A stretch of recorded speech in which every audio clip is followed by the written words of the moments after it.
Dr. Craig will now have 12 minutes for his rebuttal.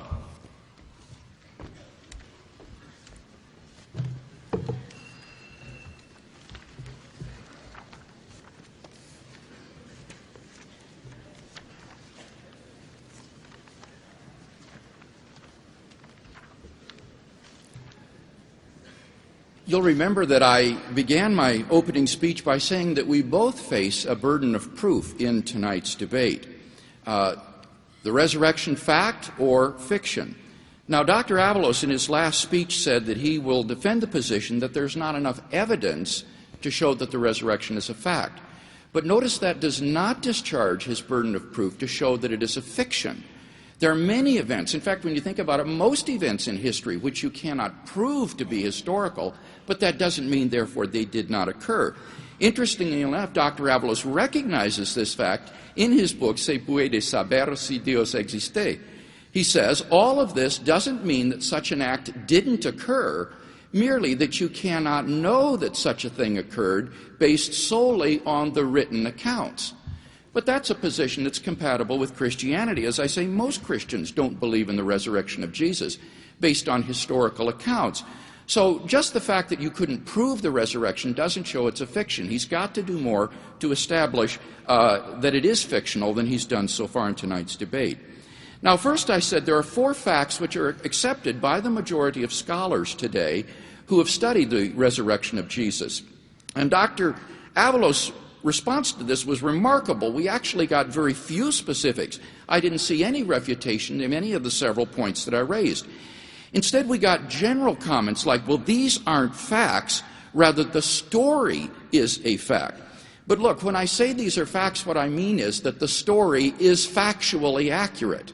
And that is what the majority of New Testament scholars believe about the burial, the empty tomb, the post-mortem appearances, and so forth, namely that these stories are true, and I gave arguments to show that they were factual in that way. That's the issue.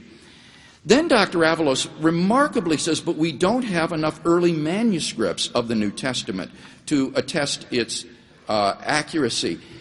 Now, what he seems to be suggesting here is that somehow these facts are called into question because of the textual corruption of the New Testament. But Dr. Avalos knows that the New Testament is the best attested book in ancient history, both in terms of the number of manuscripts and in terms of the nearness of those manuscripts to the date of original composition.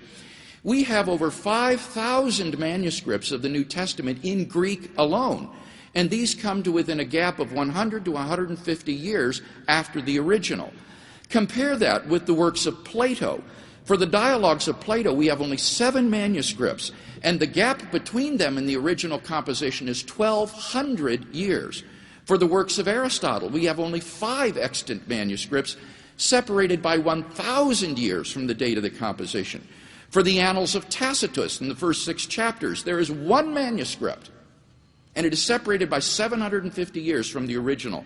Yet no scholar would doubt seriously the text of Plato, Aristotle, or Tacitus as being totally corrupted and worthless. In fact, the text of the New Testament that we have today, that I showed you before, is over 99% accurate. Sir Frederick Kenyon, in his book Bible and Archaeology, has said that the last foundation for any doubt that the Scriptures have come down to us substantially as they were written has now been removed. But secondly, I want to say about this, if Dr. Avalos were correct about this, it would undermine his own work on healthcare systems in the ancient Near East. You see, Dr. Avalos' sources for ancient healthcare systems are vastly inferior to the New Testament. Indeed, ironically, his primary source for early Christian healthcare is the New Testament. Several critics in reviews of Dr. Avalos' work have noted this. For example, David Martin, in his review, he's from Yale University, says there are problems with Avalos' choice of sources.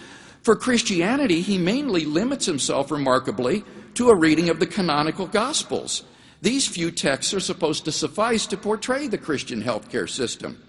And Felix Just, in his review in the Catholic Biblical Quarterly, says that Avalos presents no direct evidence for his thesis except for the New Testament stories of Jesus himself healing people.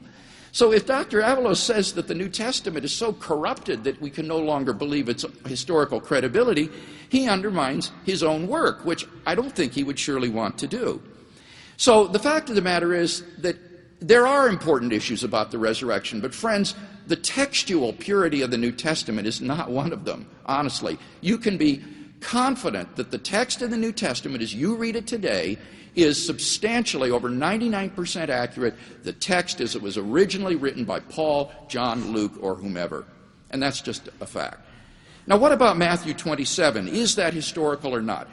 Approaching that as a historian rather than a Christian believer, I would have to say one doesn't know. I don't think you can prove that to be historical. And so I don't include that in my evidence. But I do think that these four facts that I've listed can be demonstrated historically, and with that conclusion, the majority of New Testament scholars, whether Catholic, Protestant, Jewish, or secular, also agree. Well, apart from that, I saw no specific refutation of the burial, the empty tomb, the resurrection appearances, or the origin of the disciples' belief in Jesus' resurrection. So we come to the question, what is the best explanation of this? I maintain that it is the hypothesis God raised Jesus from the dead. Now, Dr. Avalos responds, well, Dr. Craig is a naturalist when it comes to other religions, but not Christianity. Not at all. I'm willing to include any explanations in the pool of live options. I just maintain that when judged by those 6 criteria, the resurrection hypothesis is the best explanation. Now, Dr. Avalos then says, but a fact is only something that is verifiable by the 5 senses or by logic. His claim here is that the only statements which are rational to believe are either verifiable by the 5 senses, logically demonstrable, or implied by statements which are. This is a statement of classical foundationalism or evidentialism. This was popular back in the late 19th, early 20th century, but it's come on very hard times among epistemologists and philosophers in recent years. 2 reasons for this. Number one, it's an overly restrictive definition of rationality or knowledge. If you adopt that theory of knowledge, we would have no mathematical knowledge, because that's not verifiable by the 5 senses or deducible from logic. No ethical knowledge, because moral values, right and wrong, cannot be demonstrated in that way. No aesthetic knowledge, the good cannot be verified by the 5 senses, neither can the beautiful.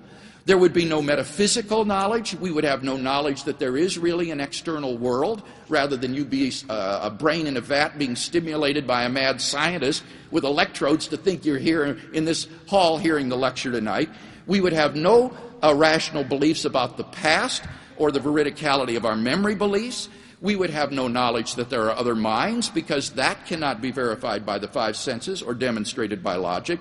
Finally, we would have no scientific knowledge, either, because science is permeated with unprovable assumptions. So that what was realized is that this classical foundationalism leads to an unlivable skepticism. It would not only deny theological knowledge, but of the vast tracts of human knowledge we have today.